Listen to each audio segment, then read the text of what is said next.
Hi guys, welcome to our channel Ashi's kitchen. So ఈరోజు బియ్యం పిండితో ఈజీగా టేస్టీగా క్రిస్పీగా బోండాలు ఎలా తయారు చేయాలో చూసేద్దామా.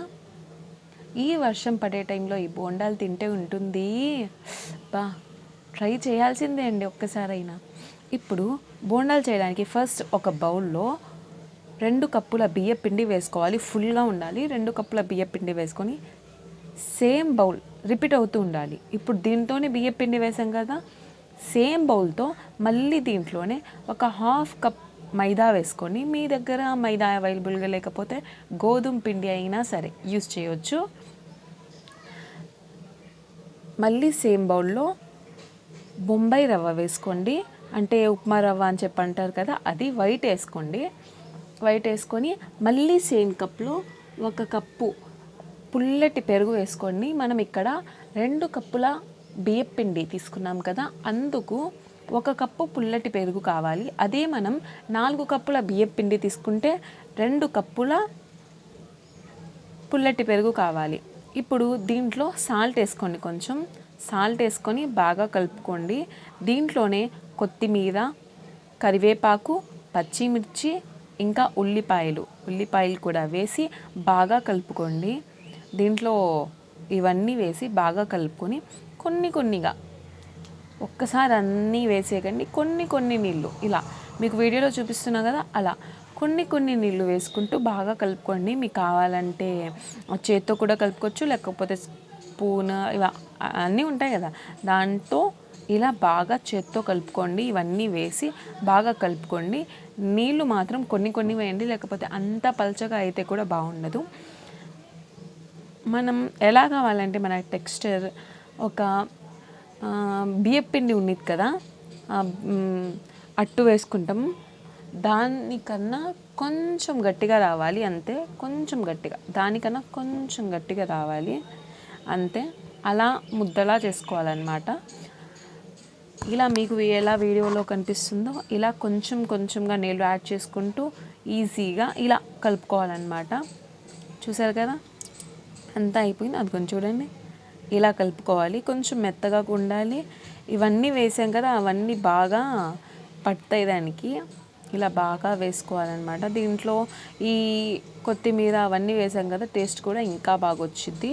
చిన్న ఉండలుగా చేసి, ఇంకా పొయ్యి మీద ప్యాన్ పెట్టేసి, ఇప్పుడు దాంట్లో నూనె పోస్తాం కదా, చిన్న ఉండలుగా చేసి వేసుకోవాలి. మరీ అంత పెద్ద కూడా వద్దు, ఇలా చిన్న ఉండలు అయితే బాగుంటుంది అన్నమాట. చిన్న ఉండలు చేసుకొని దాంట్లో ఇంకా వేసేయడమే. ఒకసారి మీరు టేస్ట్ చేసి చూడండి. పిల్లలు స్కూల్ నుంచి వచ్చి అమ్మ అది చేయి, అమ్మ ఇది చేయి అంటే ఇలా ఈజీగా చేసుకోవచ్చు అండి. ఇంట్లో ఉన్న వస్తువులతోనే మనం ఈజీగా ట్రై చేయొచ్చు. పిల్లలు కూడా బాగా ఇష్టపడతారు. ఒక్కసారి మీరు ట్రై చేసి చూడండి, ఇంకోసారి మళ్ళీ అడుగుతారు, అమ్మ అది చేయి కదా అని చెప్పేసి. ఒకసారి ట్రై చేసి చూడండి. ఇప్పుడు చిన్న ఉండలుగా చేసుకొని ఇలా ఒక ప్యాన్ పెట్టుకొని, ప్యాన్లో నూనె పోసుకొని దాంట్లో బాగా వేడిన తర్వాత ఇలా చిన్న ఉండలు చేసుకొని వదిలేయాలి. మనం ఎంత సైడ్స్గా వదిలినా అవి మధ్యకే వచ్చేస్తాయి. ఒక స్పూన్ ఎవరైనా ఒక గరిటె పెట్టుకొని దాన్ని కొంచెం సేపు అప్పుడే కలిపేయకండి. 1 మినిట్ 2 మినిట్స్ తర్వాత కొంచెం సెకండ్స్ అయినా ఆగండి. దాని తర్వాత కలిపితే అవి విరగకుండా, అంటే పచ్చివి కదా అవి, అప్పుడే వేసాం కదా, అప్పుడే కలిపేస్తే విరిగిపోతాయి అన్నమాట. అందుకు 2 మినిట్స్ అలా ఆగి దాని తర్వాత కలిపితే బాగుండిద్ది. ఇలా ఒకసారి మీరు ట్రై చేసి చూడండి. ఐ హోప్ మీకు నచ్చిద్ది. గుర్తుపెట్టుకోండి, ఎప్పుడైనా అప్పుడే కలపకూడదు. 1 మినిట్ 2 మినిట్స్ తర్వాత కలిపేయండి. చూసారు కదా ఎంత బాగా వచ్చిందో రెడ్గా. అసలు ఒకటి చెప్పనా మీకు, సేమ్ ఈ టైంలో మా ఇంట్లో కరెంట్ లేదు, ఫోన్స్లో ఛార్జింగ్ లేదు, కెమెరా ఆన్ అవ్వట్లేదు తెలుసా. ఎంత కష్టపడ్డామంటే, ఓ మై గాడ్, అస్సలు ఇంత ఎక్కడైనా వెళ్ళినా ఫొటోస్ కోసం, వీడియోస్ కోసం ఇంత కష్టపడలేదండి. ఇంత కష్టపడ్డాను దీనికోసం. Oh my god. ఇంకో విషయం చెప్పడం మర్చిపోయా, మాటలు ఎక్కువ అవుతున్నాయి కదా మనకి. దీంట్లో ఏమంటే లో అండ్ మీడియం ఫ్లేమ్లోనే, ఓన్లీ మీడియం ఫ్లేమ్లోనే కుక్ చేయాలి. అలా అని హై ఫ్లేమ్లో అస్సలు ఎప్పుడు కుక్ చేయకండి. బికాజ్ హై ఫ్లేమ్లో పెడితే మనకు పైన రెడ్డిష్గా క్రిస్పీగా వచ్చేస్తుంది, కానీ లోపల మొత్తం పచ్చి పచ్చిగా ఉండిద్ది. చూసుకొని బాగా చేసుకోండి. చూసారు కదా ఎలా ఎర్రగా అయిందో. లో ఫ్లేమ్లోనే లేకపోతే లో మీడియం చేస్తూ కుక్ చేసుకోండి. చూసారు కదా ఎలా వచ్చిందో. ఒకసారి చూపిస్తాను ఆగండి మీకు కూడా. అది చూడండి ఇలా క్రిస్పీగా టేస్టీగా రెడ్ కలర్లో రావాలి. చూసారు కదా. ఈ వీడియో మీకు నచ్చినట్టే ఉంది.